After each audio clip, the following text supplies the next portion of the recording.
Here's check on stories we're following for you today on Robin Hood Radio. Pat Pagano's Tri-State forecast. Well, it's going to be a sunny day today with some clouds moving in 35 to 40. Tomorrow will be cloudy, a chance of snow showers changing to rain showers by the afternoon. Temperatures 40 to 45. On Friday, windy, periods of rain or showers that'll taper off during the day. Temperature in the low 50s. And on Saturday, cloudy, a chance of rain or snow showers, 35 to 40. We'll get the full details from Pat Pagano coming your way in just a few moments. Well, the holiday season scam reports in Connecticut are double from a year ago. Twice as many Connecticut consumers reported scams to the Better Business Bureau during the 2022 holiday season compared to a year ago. The State Office of Better Business Bureau said in a report released yesterday, customers reported 115 scams between November 1st and January 1st that resulted in more than $50,000 in losses. Companies to scam 45 reports a year ago that resulted in about $17,000 in losses.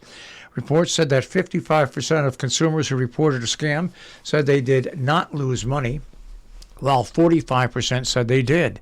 The most reported scam was the online purchase scam, where phishing scams were nearly as prevalent. Two categories accounted for 60% of the scams reported during the holiday shopping season, and employment scams, they ranked third. A poll taken in Connecticut, new polling suggests that support for increasing state funding of local education is high as legislative efforts speed up the schedule for redirecting grant aid to the lowest performing school districts resumes. The state's largest union representing public school teachers released a post-election survey yesterday that found 76% of voters identified inadequate funding as a serious problem.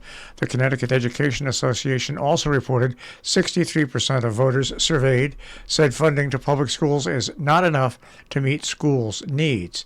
The CEA is continuing back to a renewed legislative push in the new General Assembly session to transition to new distribution formulas for educational equalization grants earlier than scheduled. In New York, Governor Kathy Hochul outlined programs yesterday to spur new housing, expand access to mental health care, and slash New York's carbon warming emissions in a State of the State speech ushering in her first full term. Hochul was elected in November after succeeding Andrew Cuomo when he resigned in 2021. She framed much of her second annual address around affordability and public safety, central issues in last year's campaign, and top concerns for New Yorkers in a recent poll. Expanding the housing supply was a key part of her plans to temper the state's high living costs. She touted deeds from her first full year as governor and sketched priorities for her second, many of which would need approval by the Democratic-controlled legislature in the coming budget or in separate bills. Hochul will release her budget proposal this month, starting a couple of months of negotiations with lawmakers that lead to a final spending plan by around April 1st. The talk and a 262-page book that accompanied that talk expounded on her plans, ran the gamut of state government from health care to education to ethics and to economic development.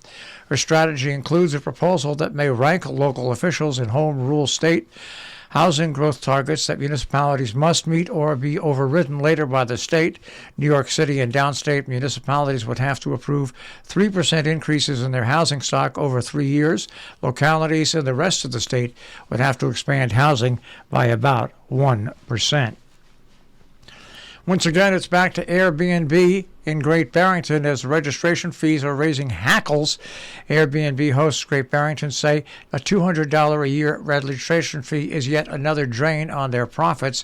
They already have to pay state and local excise taxes as well as other costs renting out a home and property taxes. But town officials are looking to cover the roughly $40,000 annual cost of monitoring short-term rentals. That includes staff time as well as paying for compliance software, which will be $18,000 for the first year, then increased by 7% in the second and third years of the contract. That according to the town manager. The select board voted 3-1 on Monday, imposing the $200 flat fee that hosts pay when they register properties they rent out for short term.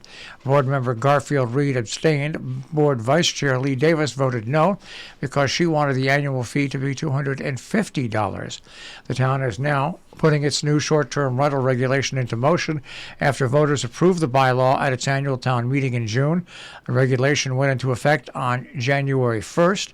It was a stormy lead-up to the June vote, given the 150-day annual limit placed on rentals that some residents have said they now rely on for income. Well, it's that time of year again for the Salisbury Winter Sports Association. We're heading into close to February when the ski jumps will be coming the second weekend of February. But it's also time for the White Hart Inn Pot Pie Dinner to benefit Salisbury Winter Sports Association. That'll be held Wednesday, January 18th at Provisions. Proceeds from that event benefit the SWASA Association. The dinner includes a chicken pot pie, mashed potatoes, and English flapjacks. The cost, $30 donation. Dinners are available by pre-order and to-go only. To reserve a pot pie dinner, contact Provisions at 860-435-0030. Only 100 dinners will be available, and they've sold out quickly in the past. Dinner pickup will be 5 to 7 at Provisions. More information is available at the White Hart at 860-435-0030. Now, proceeds from that event help fund their youth program and other programs that the Salisbury Winter Sports Association puts on every year. And of course, as we said, it's not that far off for the second weekend in February when the Jump Fest will be held. More information on Salisbury Winter Sports Association is available at jumpfest.org.